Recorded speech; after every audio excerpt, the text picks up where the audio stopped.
Pinchuk with the Bizzie Mommy community. Have you ever had a growing belly with a negative pregnancy test? I'm here for some tips that I learned about how to handle the confusion to help you out with what I've learned through personal experience.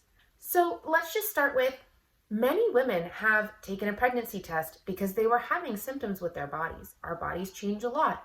And so we'll take a test and it's negative. And it's kind of like, okay, well, what the heck is going on? Because something is definitely changing inside my body, right? Well, there's a few things. Now, you could be pregnant and it could be too soon. So it's really important that if you are experiencing a growing belly, but your test is still negative, continue to test and be patient. It can take some time for the pregnancy test to show up. And I know for me personally, different tests show up sooner than others. So the blue ones always took longer for me, like those clear blue ones. I never showed up pregnant until I was like 6 weeks pregnant. But the first response ones, those always worked for me even a few days before. But if you're right around your period, my encouragement to you is to just wait and see. See if you do miss your period. See if you get any other symptoms. See if when you take a test later, it comes back positive. The other thing is, it doesn't have to be pregnancy. I've experienced bloated bellies for many different reasons. A lot of it has to do with my food. I have some food intolerances. So when I eat foods that upset my stomach, my reaction to it is to bloat. And so I have to be careful with some of the foods I eat. But even if you don't have food intolerances, salty foods can cause you to retain water, and that can make your belly bigger. And alcohol.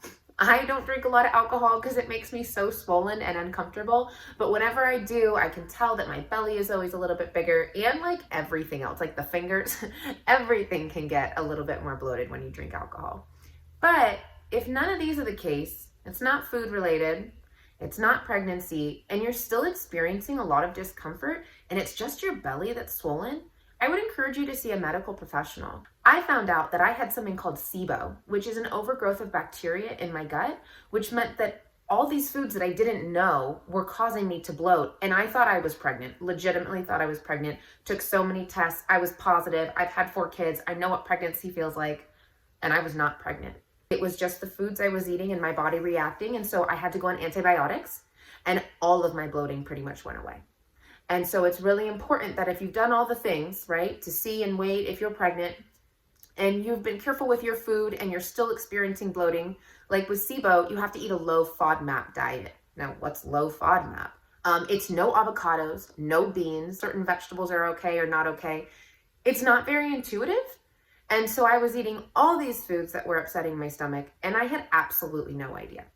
So if nothing is working and your belly is still bloated, and you have a negative pregnancy test, multiple negative pregnancy tests, make an appointment with your doctor and see if there's something else going on. Okay, moms, I truly hope this has been a valuable discussion for you. And if you still have questions, I encourage you to contact us through our social channels here on the website or down below in the comment section. Also consider signing up for our newsletter to stay up to date on more great tips like this. Bye for now.